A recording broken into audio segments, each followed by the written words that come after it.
1783 from Australia. All right. Let's go knight f6. I don't know what...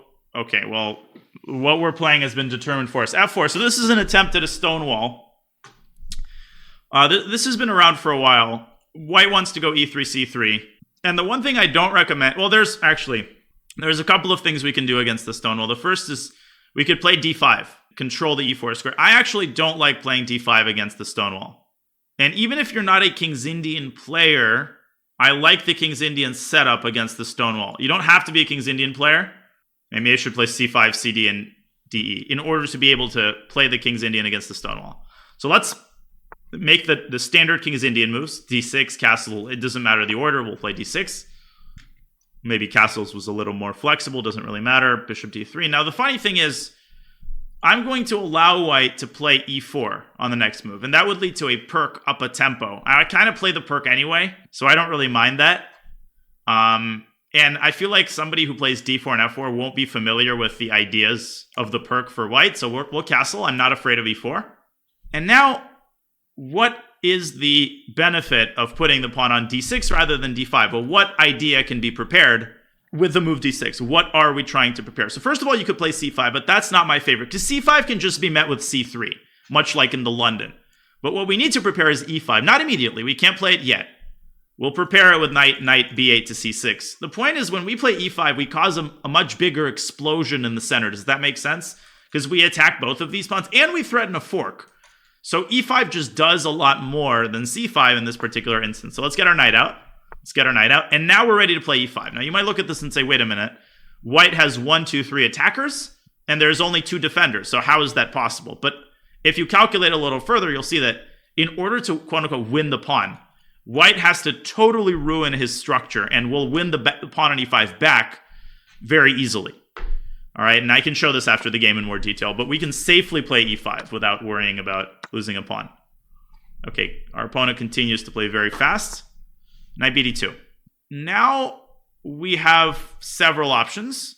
What seems to be a pretty reasonable follow-up here to reinforce the threat of e4? Yeah, rook e8 is a pretty inoffensive move that we can always throw in these positions. And maybe we can play ed later and open up the e-file. All right, now I think it's time for us to start taking... Well, actually, no. I think we should first develop this bishop. We haven't developed our bishop yet. And I feel like bishop b6 would be decent here. I know some of you are probably thinking bishop g4, but then white can just play h3 and chase it away. There is an alternate way of developing the bishop here, which is b6, bishop b7, fianchettoing the other bishop, and then the bishop is going to aim at the e4 square. I quite like that idea, b6. And this is a pawn sacrifice. Let's see if our opponent figures out how to win the pawn. Okay, no. I'll show after the game. Knight g5. An intimidating looking move, but is it actually scary? I don't think it is. I don't see what it threatens. I think we can safely continue our development. Probably he's going to go bishop c4. But then we can very simply defend our pawn with rook e8 to e7. Knight d5 would give up f7 potentially, so you'd have to be very careful about that move. Always consider what, you're moving a knight, right? What are you opening up? Some doors close, others open. That's a very common type of blunder. Knight e4. That's a mistake. Now what should we do? Should we take the knight? Obvious, simple, straightforward question. We take the knight. Yes, we should. We should take the knight. And I always like to do this, asking a question, and you guys are used to your English teacher asking that, and the answer is always no. But my answer is sometimes yes, you should take the knight, and the reason is simple. By taking the knight, you're exposing an attack on the other knight. Queen takes g5. What does that mean? Well, that means white has to recapture our knight with his knight, and in turn, that takes the pressure off of the f-pawn. And if you look one step further, you'll see that black is a very natural and very strong way to continue after knight takes e4. If you're a King's Indian player, this move should occur to you very naturally. What am I talking about? Am I not afraid of knight takes f7? Yeah, I calculated it. If he plays it, I'll talk about it, but I don't think he'll play knight f7 here. Maybe he will, but then we'll talk about that if he plays it. f5, yeah, f5 chasing the knight away, and then potentially e4, or even e takes d4, and we totally push back his pieces. Okay, so definitely our opponent is contemplating knight takes f7, which is an intermediate move, which doesn't look dumb at all, right? It attacks the queen, and white has 2 attackers on the knight on e4, so no matter where our queen moves, even if it moves to h4, it appears that white can capture the knight with the bishop. But I calculated... Oh, maybe not. 1 second. I might have miscalculated. Let me think for a moment. I didn't entirely miscalculate. It's just that we might have to go into an endgame, which I don't really want to do. I don't see a way to avoid it. Sadly, he outcalculated me. It's late. I've been outcalculated a few times in the last couple of games in the speedrun. So what I saw here, yeah, Iban deck got it. So I was intending queen h4, and I'll tell you what I missed. So queen h4. Queen h4. What's the idea after bishop takes e4? And we will play this move. Okay, our opponent is thinking, I don't know what. Oh crap! Wait, there's a move here. I missed the smothered mate idea. We might lose this game if he finds a move that. Okay, no, he doesn't find it. Queen b3 there was very scary. Yeah, knight takes d4. And this is what I calculated, attacking the queen, exposing the attack on the bishop, and after e takes d4, I thought bishop takes d4 and we're fine. I completely forgot about queen b3, which sets up unstoppable discovered check against the king and a potential smothered mate. Yeah, I messed this up. I mean, knight takes e4 was just a mistake. Simply speaking, a mistake. I underestimated knight f7. So what we'll have to do after ed, what will we have to do? So we discovered that bishop takes e4 is a potentially big mistake. Is there an alternative? Do we panic? Yeah, we have to take the bishop with the queen. We have to take the bishop with the queen. And that offers a queen trade, and then he can take on e5, and basically everything is traded, and that's essentially a dead draw, but we'll try to win that endgame. Yeah, we panic. Okay, ed? Yeah, we have to bite the bullet, because bishop takes e4, he'll find queen b3, and then we're busted. Now if he plays queen b3, he gets mated. Okay, now I'm going to have to prove my mettle here by winning a completely, like, an endgame that's totally devoid of winning chance. Oh, whoa. That cannot be good. Queen f2, just leaving our battery intact. No, but this, I think this just loses. What does this lose to? What should we do? First of all, I think we can play e takes d4. But then there might be knight h6 check, and that's a very nasty... Well, but yeah, that is a nasty idea, because that forces a trade. Yeah, just rook f8. Just rook f8, and we're pinning the knight. Now, we're not threatening rook takes f7. I think some of you might think we are. Because then queen takes f7 is check. What we are threatening is bishop b7 to d5. Picking off the knight. I don't think that can be defended. Yeah, but I'm disappointed in my quality of play there. I did something very seriously wrong. Maybe fianchettoing the bishop was fundamentally the wrong idea. Too slow. I think queen f2, speaking of the course, I've noticed that people in like the 1800 range tend to make this kind of mistake often, and I don't even know how to describe this mistake. I would call it... Okay, so the comparison I would draw is when I move to... there's a name for this in psychology, but when you move to, let's say, this different floor in the same apartment building, for the first couple of times, you essentially go up to the old floor, or an office building or whatever. Okay, you know what I think is even better than bishop d5? Because bishop d5, maybe he'll go rook 8 e1. We have to decide where to put the queen. Is there an alternative? So what should we do? We want to avoid bishop d5, rook 8 e1. But we still want to attack the knight. Is there anything else that could attack the knight? Yeah, queen d5. We can do it with the queen, and that violates a rule that I like to talk up, which is that you should accomplish tasks with the piece of lowest value. But this is an exception to the rule because the queen is vulnerable to begin with, so we're doing two things at once. We're making the queen safer, and we're attacking the knight and winning the knight. So sometimes this kind of thing happens when you're attacking. I feel like players think that they have to keep attacking no matter what, and that all queen trades have to be ruled out at all costs. When you're attacking, you got to keep attacking. And what ends up happening is that they ignore what's actually going on, right? Ignoring, for example, the fact that I now have this battery and that there's no longer any attack. So this lack of flexibility, I think, is quite common at this level, where you embark on a particular type way of playing, either attack or, this is how I'm playing, and then this lack of flexibility often causes you to lose objectivity. And I can find some examples from my games. Okay, well, we could even play bishop takes e5, but let's snag the lady. Attacker's neglect. That's interesting. So what should we do now? Let's try to be disciplined. How should we convert this? What should we do? What we shouldn't do is bishop takes e5. I don't like bishop takes e5. I don't like the concept of giving away the dark squared bishop, because those of you with a keen tactical eye could see that bishop h6 could become a problem, and then white could create some mate threats on f8. So there's two options. We can go rook f8 and trade one pair of rooks. Love it. Let's start with rook f8. No, nothing to lose there. And then you guys are also naming the second move, which is c7, c5. Just when I look at this knight, the first thing I notice that it's defended by the pawn, and the undermining concept is so important in so many different types of positions. Or after rook a f1, you ask yourself, how has the position changed? You don't lose sight of the whole board, and you see that the a2 pawn is now hanging. So after the trade, you could very safely take that pawn on a2 and just start grabbing everything on the queen side. Okay, so knight f3 has happened. So he brought the knight back himself. Now, I think that is a good move. That is a good move. Now, we have a really fancy move we could play if we wanted to. But, well, again, I struggle sometimes to verbalize what I would do here, because there are so many approaches to winning the game and so many individual good moves. Already you got it, g5 and try and go g4. That I struggle to say, well, this is how I would play. The move that I would play in a classical game is c5. I like the move c5. Now, you might say, well, wait a minute. Wasn't the point of this move to undermine the knight? You've already done that. Why are you doing that now? It's hard to explain. I mean, I want to get rid of the d-pawn so that our queen gets more real estate in the center. I want dc queen takes c5, pinning the rook and threatening to double capture on f3 because of the pin. This pawn on d4 is holding us back a little bit, and I want to get rid of it. Hopefully that makes sense.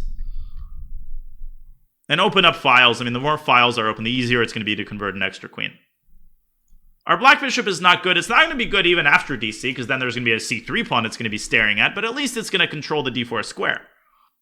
I have a great example of a IM against me who did exactly what I described. And it's a very high-level example. It's not a simple example, but I think if you listen carefully, it's quite instructive how chess psychology works sometimes. And how you can use it against people. And you can use it to defend really, really bad positions at times.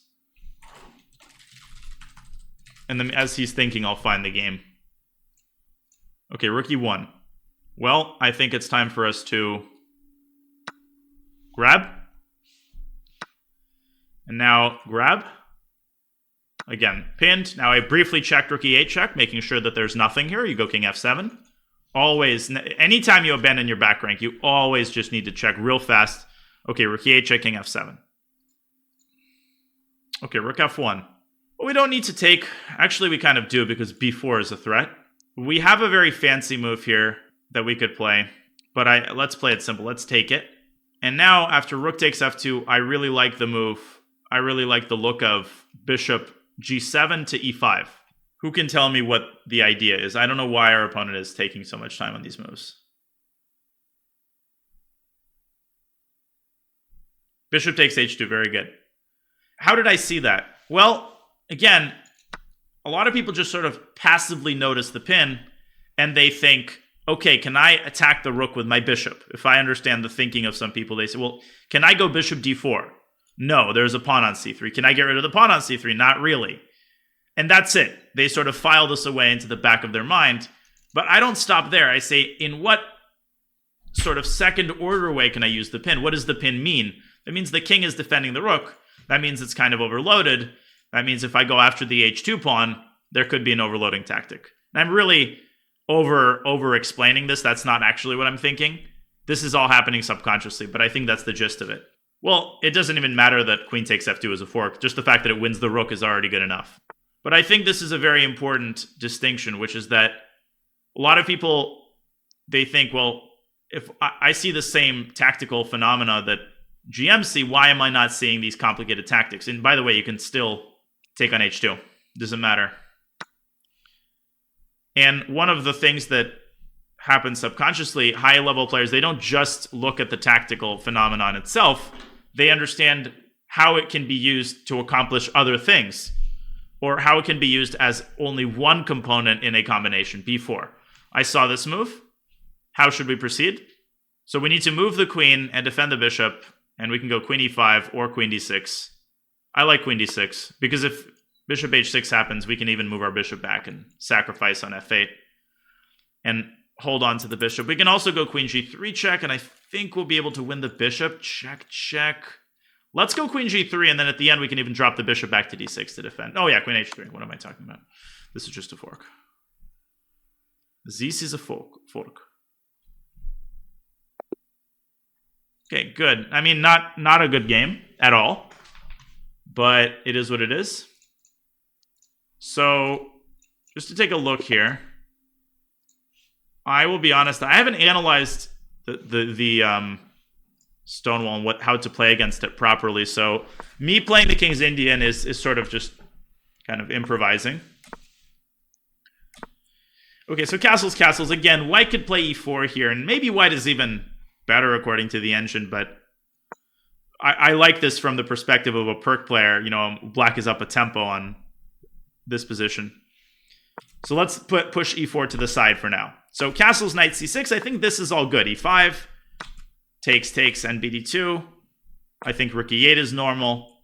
Honestly, I think in this position, b6 misses the mark. It's a little too slow, and I just didn't pay attention to my f7 pawn enough. So b6, knight g5, and here, after bishop b7, knight to e4, I think the real mistake came in this position. What should we have done instead of knight takes e4? Well, it's hard to say, actually. It's not so easy to find a move.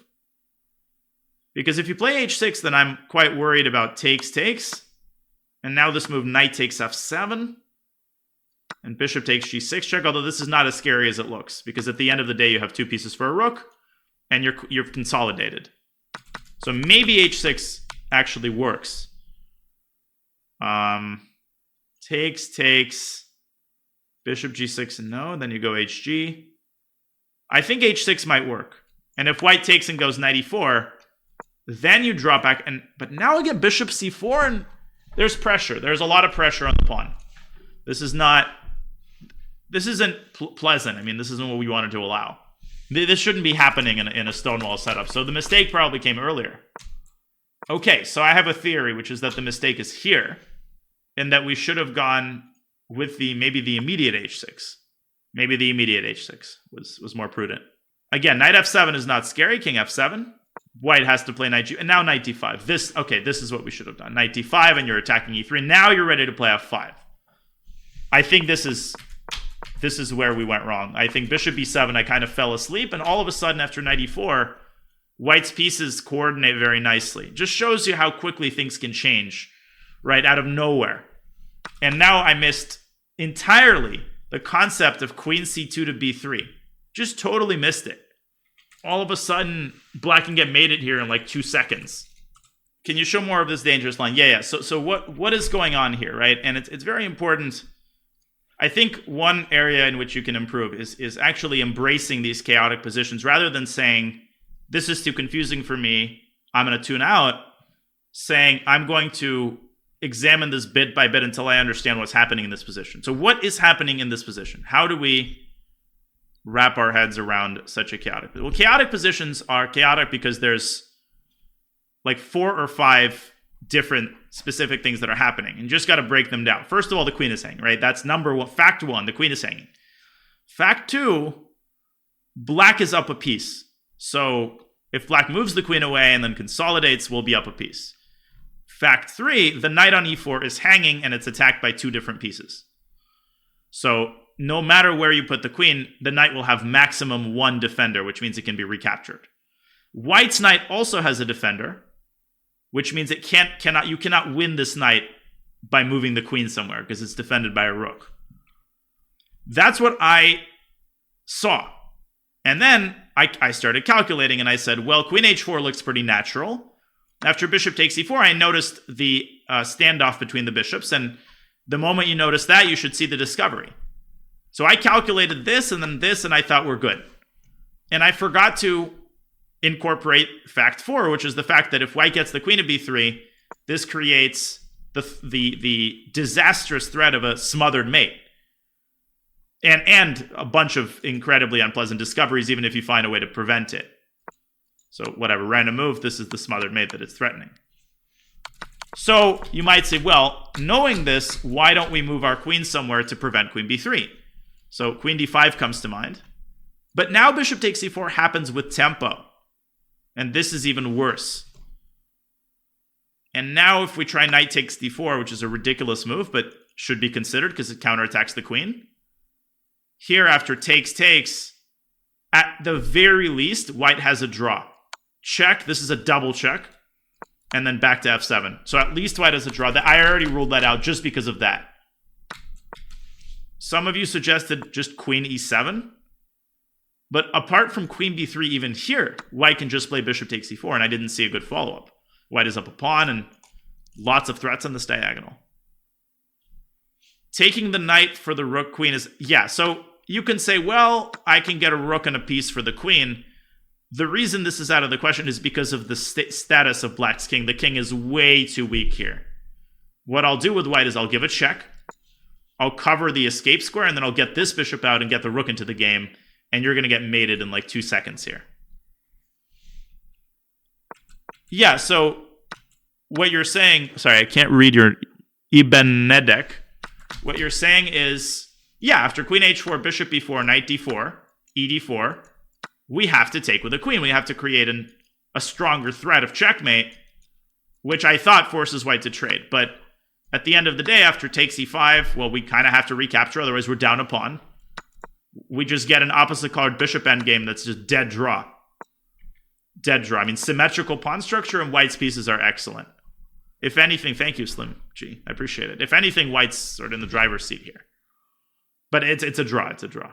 So it shows you that I also fail to notice certain things about certain positions. Any other questions about this position and like what's going on here? What was the solution? Oh yeah, I forgot to mention. I was really terrified of this move. I think this might have won the game for white because it threatens a smothered mate. At first you might say, oh, we can go knight a5, right? We can attack the queen, which is the classic way of dealing with a discovery. But this is, again, a double check, which means you have to move the king by definition. And now, again, you get smothered mated. What is the defense? And this is a very good trick that you guys should know. If you're ever in a situation where your opponent threatens smothered mate like this, there often is a defense, but there's only one move you can play that actually prolongs the game. And I've had a very similar situation once where I was able to save the game because I knew this trick. Look at this. And it's very simple, but if you don't know it, you might actually panic. This is from the World Youth Under 10. My first World Youth. I was playing the eventual champion. He's now a GM. This position occurred on the board. I was playing black, and he's just played knight g5. And he played knight g5 and offered me a draw. I took it because I was terrified. But the very simple move, h6, defends against everything. Knight f7 check, just king h7, and you're safe. And you're safe. And I thought that he was able to make a draw here with knight g5 check. I thought this was perpetual, so this is an honest mistake. But after h takes g5, queen h3 check, black is able to escape the checks. Who can tell me how? Well, this is why I saw that a draw was happening, right? I thought, okay, I cannot escape the checks. I go here, he goes here, I go here, he goes here, we have a draw.